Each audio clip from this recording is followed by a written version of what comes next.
The PM's got COVID again. The Ruby Princess had less COVID than this guy. Oh, so you're here for the review into Labor's election campaign? Excellent, please take a seat, welcome. Well, obviously a terrific result for you. Disciplined campaign, quality candidates, solid messaging. I don't know if any of that's true, because it's clear that what won you the election was this guy. Sorry, not that guy, this guy.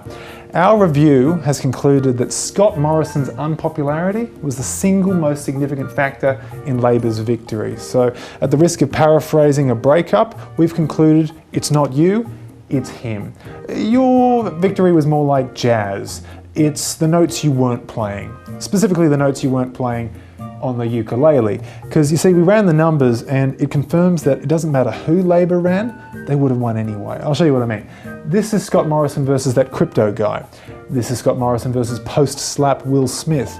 This is Scott Morrison versus the guy who touched the Queen's coffin. I mean, we ran this thing 1,000 times. This is Scott Morrison versus young Sheldon. This is Scott Morrison versus the faceless doll from Liftoff. I'll level with you, we couldn't find a candidate that wouldn't beat Scott Morrison.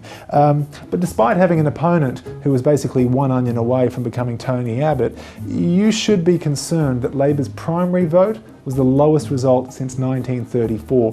And that includes 2004, when the leader was you know who, I won't name him, but you know, cab drivers know not to pick him up. Now, there were 27 recommendations in total, which I know sounds like a lot, but most of them were about keeping Julian Hill away from a microphone. It's time to play the music. It's time to light the lights. It's time to meet the Muppets on the Muppet Show tonight. Now, this is not in the report, but I'll offer it anyway.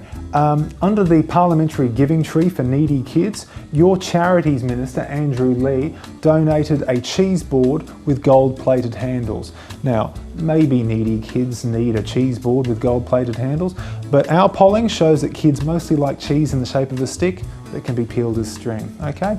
So, moving forward, there'll be no room for error, because Peter Dutton, he could be harder to defeat. His messaging is very sharp, not a monster.